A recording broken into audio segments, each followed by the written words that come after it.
Many years ago, my mother worked in a funeral parlor. And this funeral parlor was in Aliquippa, and it was called Polavina Funeral Home.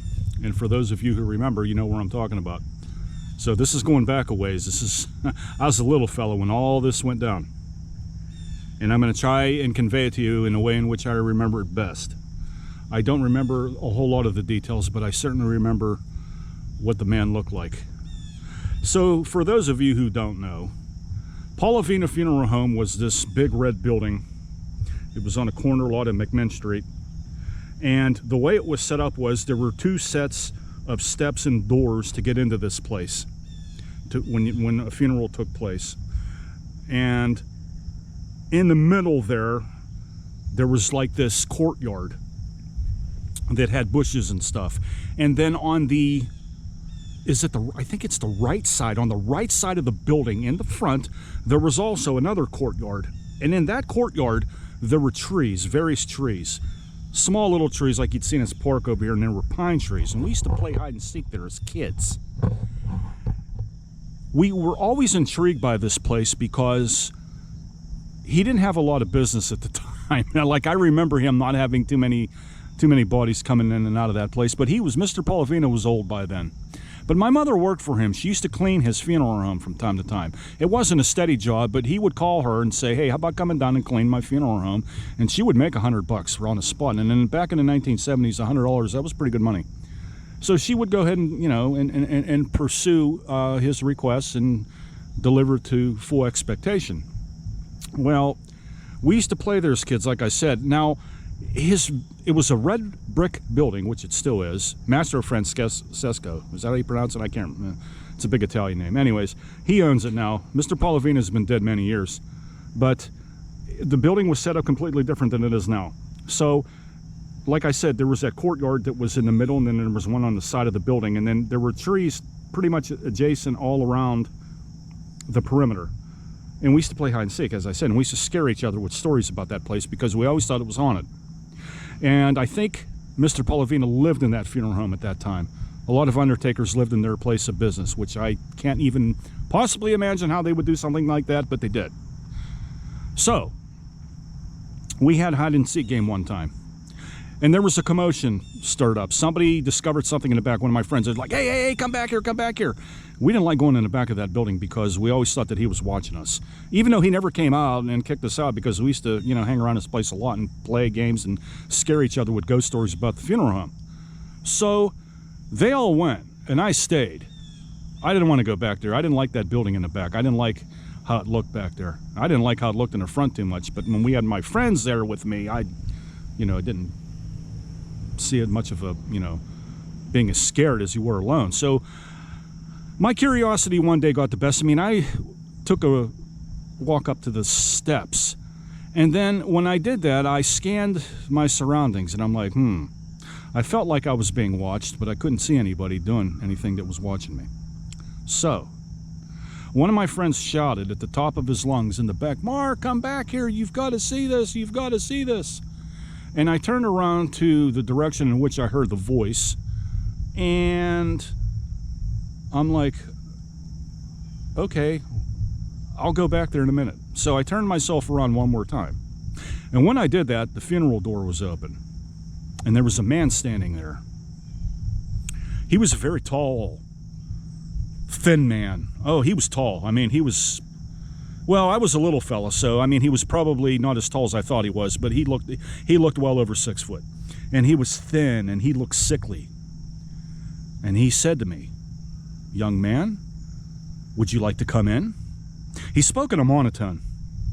And I'm like, no, sir, mister. I said, I don't think so. I said, I got my friends waiting for me in the back of the building. I said, I'm sorry that we're intruding in your space here.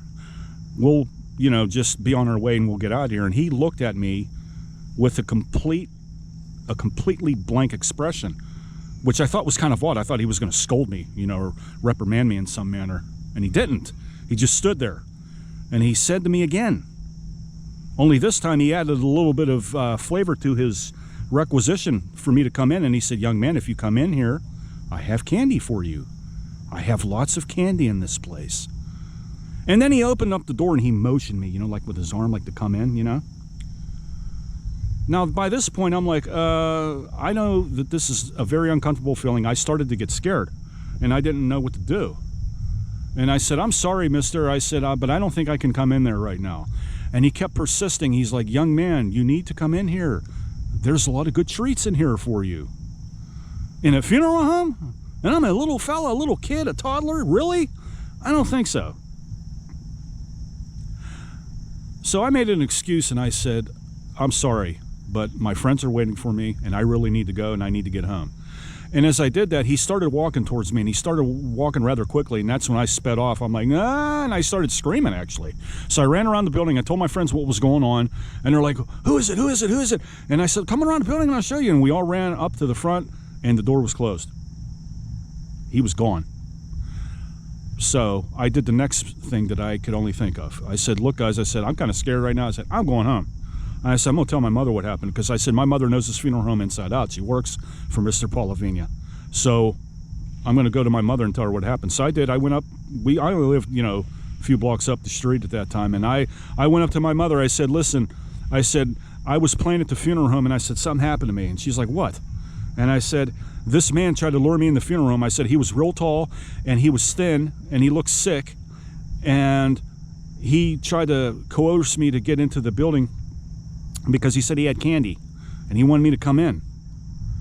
And my mother's like, are you sure? And she said, describe him to me. And I said he was real tall. And I remember he had these shiny black shoes, beautiful dress shoes he had. They were shiny black. I remember that.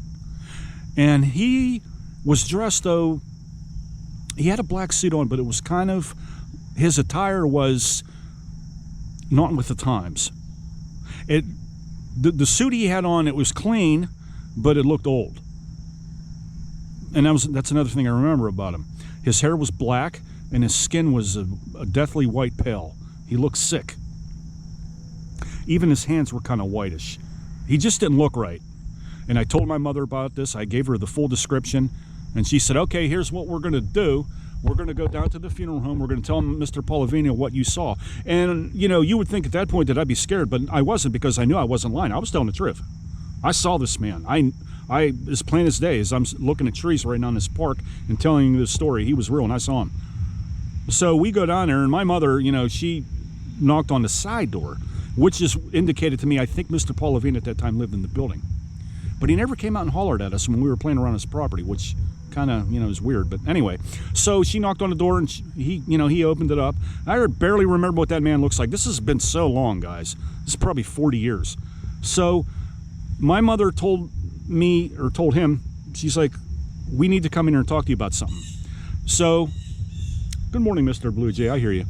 So we go in there, and I tell my side of things to Mr. Polavina, and I said, there was a man that tried to lure me in this funeral home with candy. And he said, well, tell me what he looks like. And I told him what he looked like. And he looked puzzled. He had a terrifying face of bewilderment. And he looked at my mother, and he said, Mrs. Grago, I don't have anybody working for me that fits that description. Well, that was that. As much as I tried to convince Mr. Polavina that there was somebody in that funeral home that enticed me to come in, and they were pretty persistent about it, didn't seem too much to no avail. And it was dismissed. And we walked out of there. And my mother admonished me, and she said, don't you ever play in this funeral home again. Don't you play around. And I said, well, I didn't need my mother to tell me that. I had already made up my mind, and I was never going past that funeral home. I wouldn't even walk past that place, guys, after that happened. When I would ride my bike down the road, I'd ride very fast past it so I wouldn't have to, you know, even see it. And I always had the impression that that man was in that funeral home. I don't know to this day what I saw. I know I saw a man, but I don't know what it was after that.